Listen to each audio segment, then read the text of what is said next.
আসসালামু আলাইকুম রহমতুল্লাহ। আমি মোহাম্মদ আবিদ। ইনশাআল্লাহ আজকে আপনাদেরকে ম্যাথমেটিক্স 3 এর চ্যাপ্টার 2 এর ক বিভাগ নিয়ে আলোচনা করব। এই অধ্যায়টির নাম চতুর্ভুজ এবং সামান্তরিকের ক্ষেত্রফল। আমরা জানি চতুর্ভুজ মানে চারটা বাহু থাকলে চারটা বাহু মিলে যে ক্ষেত্র তৈরি হয় ওটাকে একটা চতুর্ভুজ বলা হয়। আবার সামান্তরিক মানে বিপরীত বাহুগুলো সমান এবং সমান্তরাল হলে তাকে সামান্তরিক বলা হয়। এখানে দেখেন, এখানে গুরুত্বপূর্ণ একটা ম্যাথ দিয়েছে যেটাতে আমাদেরকে চতুর্ভুজের ক্ষেত্রফল বের করতে বলছে, বৃত্তেরও ক্ষেত্রফল বের করতে বলছে। তো সংক্ষিপ্ত 5 নাম্বারটা একটু ভালো মতো খেয়াল করেন। এখানে যদি আপনার প্রশ্নটা দেখি, প্রশ্নের মধ্যে আমাদেরকে বলা হয়েছে, দেখেন প্রশ্নের মধ্যে আমাদেরকে বলা হয়েছে 70 সেন্টিমিটার ব্যাস বিশিষ্ট। ব্যাস মানে কি ভাই? পুরো এক পরিধির এক প্রান্ত থেকে আরেক প্রান্ত পর্যন্ত কেন্দ্র দিয়ে যদি গমন করে, বৃত্তের কেন্দ্র দিয়ে গমনকারী পরিধির এক প্রান্ত থেকে আরেক প্রান্ত রেখাকে কি বলা হয়? ব্যাস বলা হয়। ব্যাস বিশিষ্ট বৃত্তের অন্তর্লিখিত একটি বৃত্তস্থ চতুর্ভুজ, মানে একটা বৃত্ত আছে কত 70 সেন্টিমিটার ব্যাস, ওই বৃত্তের ভিতরে একটা কি দেওয়া আছে? চতুর্ভুজ দেওয়া আছে। চারটা বাহুদার একটা কাঠামো দেওয়া আছে। দৈর্ঘ্য এক একটা দৈর্ঘ্য কি দিয়েছে? 25 সেন্টিমিটার, 39 সেন্টিমিটার, 60 এবং 52 সেন্টিমিটার। চতুর্ভুজের চারটা বাহুর মান আমাদেরকে দেওয়া আছে। চতুর্ভুজ এবং বৃত্তের ক্ষেত্রফল নির্ণয় করো। সাধারণ একটা সিম্পল ম্যাথ। এখানে আমাদেরকে চারটা বাহু আছে, এ বি সি ডি, কত সেন্টিমিটার? 25, 39, 60, 52, এই চারটা সেন্টিমিটার দেওয়া আছে। তাহলে আমরা এস কি জানি? এস মানে টোটাল গড়, এই বাহুগুলোর টোটাল গড় আমরা কি জানি? প্রত্যেকটা বাহুর যোগফল ভাগ 2। এদিকে দেখেন প্রত্যেকটা এস তার এখানে কি বোঝাইছে? এদিকে পরিসীমা, এদিকে দেখেন তো এটা সীমানাটা। তাহলে কি করতে হবে? প্রত্যেকটা বাহুর যোগফল দিয়ে 2 দিয়ে ভাগ করলে কি করবো আমরা? সীমানাটা পেয়ে যাব। পরিসীমা এস ইজ ইকুয়াল পরিসীমা বুঝাইছে এখানে। তাহলে একটা বাহু 25, 39, 60, 52 এগুলোর যোগফলের সাথে 2 দিয়ে ভাগ করলে কত হবে ভাই? 88 হবে। তাহলে আমরা এস পাই গেছি, পরিসীমা পাইছি। তারপরে দেখেন আমাদের এখানে ডায়া আছে, বেশ কি দেওয়া আছে? ডায়া দেওয়া আছে।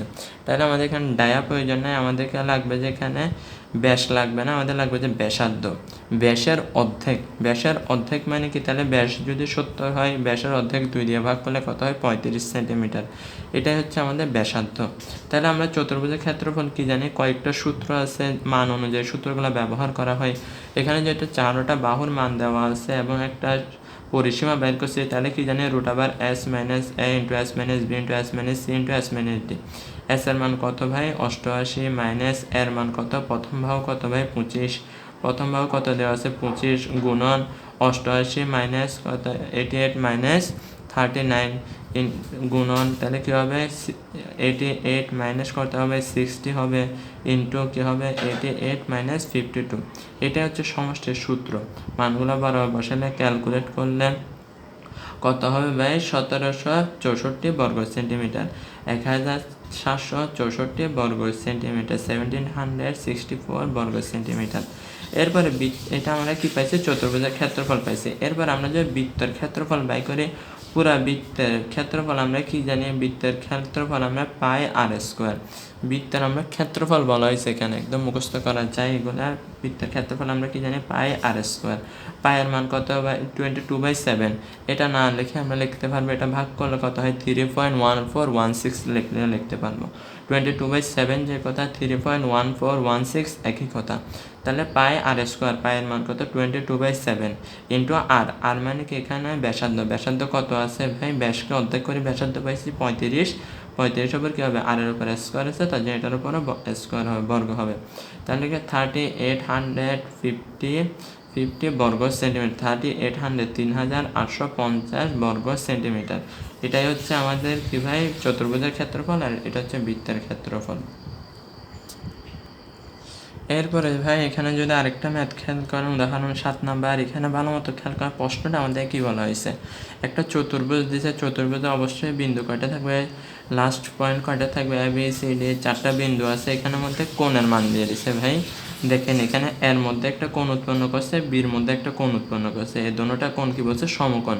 সমকোণ মানে কত ডিগ্রি ভাই? 90 ডিগ্রি। সমকোণ মানে কি? এক সমকোণ বুঝাইছে। এক সমকোণ মানে কত ডিগ্রি? 90 ডিগ্রি। এখানে বাহু কতগুলো মান দেওয়া আছে? এ বি বাহুর মান দেওয়া আছে 112। আর কত ভাই? সিডি মান কত দেওয়া আছে? 175। এবং এডির মান কত? অথবা ডি এর মান কত? 105। এগুলো আমাদেরকে দেওয়া আছে। চতুর্ভুজের ক্ষেত্রফল নির্ণয় করে। তাহলে এই চতুর্ভুজের যদি ক্ষেত্রফল বের করতে চাই, এটা একটা চতুর্ভুজ, দেখেন এটা চতুর্ভুজের কিন্তু এটা পুরোপুরি চতুর্ভুজ না, এটা যেহেতু এখানে আলাদা আছে না, আলাদা অঙ্কন, আবার এখানের মধ্যে কোণের মান দিয়ে দিছে। কিসের মান দেওয়া আছে ভাই? কোণের মান। তার জন্য আমরা এখানে যদি মাঝখান দিয়ে এ আর সিকে সংযোগ করে দিই, কাকে ভাই? এ আর সিকে যদি সংযোগ করে দেওয়া হয় তাহলে এই পাশে একটা ত্রিভুজ হয় এ বি সি, একটা ত্রিভুজ হয়, আর এই পাশে আরেকটা ত্রিভুজ হয় এ ডি সি। এখানে দুইটা ত্রিভুজ উৎপন্ন হয়, এই দুইটা ত্রিভুজ মিলে যদি আমরা যোগ করি টোটালটাকে একটা চতুর্ভুজ আকারে পাওয়া যাবে। তাহলে ভালো মতো খেয়াল করেন, এখানে যদি আমরা এসি এই রেখাটা যোগ করছি, এটার যদি আমরা মান বের করতে চাই, আমরা কি জানি এটা যদি অতিভুজ ধরি, অতিভুজ সমান সমান আমরা কি জানি লম্ব স্কোয়ার কি বলছে, দেখেন এটা যদি অতিভুজ ধরি, এটা কি ধরি ভাই? ভালো মতো খেয়াল করেন তো, এখানে সিডি, এটা যদি আমরা এদিকে দেখেন, এটা যদি অতিভুজ থেকে কি বিয়োগ করলে, অতিভুজ থেকে আমাদের ভূমি বিয়োগ করলে আমরা লম্বের মানটা পাবো। এটা যদি আমরা লম্ব ধরি, দেখেন এ আর সি যদি লম্ব ধরি, তাহলে লম্ব স্কোয়ার সমান সমান আমরা কি জানি ভূমি, লম্ব স্কোয়ার সমান সমান আমরা কি জানি অতিভুজ স্কোয়ার মাইনাস ভূমি স্কোয়ার। অতিভুজ থেকে ভূমি বিয়োগ করে দিলে আমরা কার মান পাবো? লম্বের মান পাবো। তাহলে এখানে দেখেন তো এখানে দেখেন তো, এখানে আমাদের মধ্যে এখানে মধ্যে দেখেন লম্বকে, লম্ব হচ্ছে যে এ আর সি, কে ভাই? এ আর সি হচ্ছে লম্ব। এ সি স্কোয়ার সমান সমান কি লিখতে পারি আমরা? অতিভুজ থেকে ভূমি বিয়োগ করলে কার মান পাবো? লম্বের মান পাবো। অতিভুজকে CD, CD square minus AD square, এই সিডি থেকে যদি এডিটা কাট করে দেওয়া হয় তাহলে যে মানটা পাওয়া যাবে এটাই হচ্ছে লম্বের মান। তাহলে দেখেন CD square minus AD square, সিডির মান কত? আমরা 175 মাইনাস এডির মান কত? 105। ক্যালকুলেট করলে কত হবে? 1000 কি বলছে 19,600। কত ভাই? 19,600, 19,600 দেওয়া আছে না আমাদেরকে। সেখানে স্কোয়ার আছে, স্কোয়ারটা লেফট থেকে রাইটে চলে গেলে বর্গ হয়ে যাবে। 19,600কে বর্গ করলে কত? 140 মিটার। কত মিটার পাবো? এর মান কত পাইছি ভাই? 140 মিটার। কত মিটার পাইছি? 140 মিটার। এরপরে এই ত্রিভুজের তো মান পেয়ে গেছি, এরপরে এই ত্রিভুজের মানটা লাগবে। তাহলে এই ত্রিভুজের তিনটা বাহু না, এ বি একটা বাহু, বি সি একটা বাহু, এসি একটা বাহু। দেখেন এ বি আছে আর এসিটা এখনই পাইলাম 140, তাহলে আমাদের কার মান লাগতেছে? বিসির মান। দেখেন বিসি, বিসিকে যদি আমরা লম্ব ধরি, লম্বের মান কীভাবে বের করবো? অতিভুজ থেকে আমরা কি ভূমি বাদ দিয়ে দিলে আমরা কার মান পাবো? লম্বের মান পাবো। তাহলে আমরা কি অতিভুজকে কাকে ধরবো? দেখেন তো, দেখেন তাহলে আমাদের কার মান লাগবে? লম্বের মান লাগবে বিসি। বিসি স্কোয়ার সমান সমান, তাহলে এখান থেকে অতিভুজকে বলেন তো এ সি স্কোয়ার মাইনাস কে ভাই? A B square. এসি থেকে এ বিটা যদি বাদ দিয়ে দিই তাহলে বিসিটা পেয়ে যাবো। তাহলে এসির মান এখন কত পাইছি? 140 পাইছিলাম বর্গ হোল স্কোয়ার মাইনাস এদিকে দেখেন তো বি এ অথবা এ বির মান কত? 112 হোল স্কোয়ার সমান সমান 7056, 7056 পাওয়া গেছে না ভাই? বিসির এখানে স্কোয়ার আছে, স্কোয়ারটা ওই পাশে তাহলে রুট করে দেবে, 7056কে রুট করলে কত? 84। তাহলে বিসির মান কত পাইছে? 84 পাইছি। এসির মান কত পাইছে?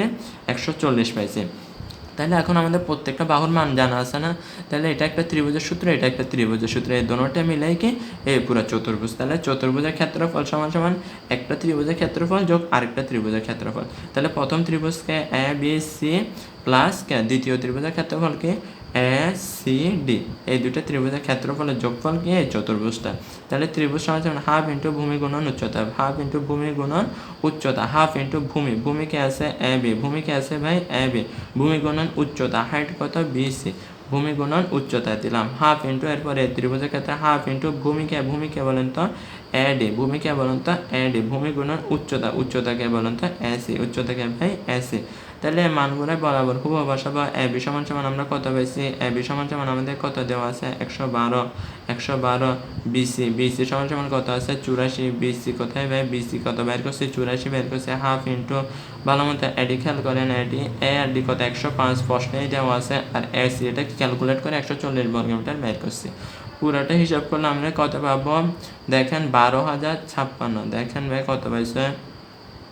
12,054, 12,054 বর্গ মিটার। কত? 12,054 বর্গ মিটার। এটাই হচ্ছে আমাদের উত্তর। ঠিক আছে, সবাইকে ধন্যবাদ। ভালো মতো খেয়াল করেন, এখানে আমাদেরকে এগুলাই বের করতে বসে। দেখেন এখানে একটা ত্রিভুজ, এখানে একটা কী দিবে ভাই? এখানে কিছু সমান্তরিক দিয়ে দিতে পারে অথবা বর্গ দিয়ে দিতে পারে, কেমন? এগুলো চতুর্ভুজ দিবে, এগুলো থেকে আমাদের কিছু মান দিয়ে দিবে, সূত্র অনুযায়ী ক্যালকুলেট করে বসাইলেই দেখেন আমরা মানটা পেয়ে যাব। বুঝছেন ভাই? বুঝে আসছে? এগুলো সবগুলো খেয়াল করেন, প্রত্যেকটা খেয়াল করলে আপনারা নিজের থেকে পারবেন। ঠিক আছে, ইনশাল্লাহ সবাইকে ধন্যবাদ। ভালো মতো পড়ালেখা করেন, সমস্যা হলে জানান, মেসেজে কমেন্টে জানান। ঠিক আছে, সবাইকে ধন্যবাদ। আসসালামু আলাইকুম রহমতুল্লাহ।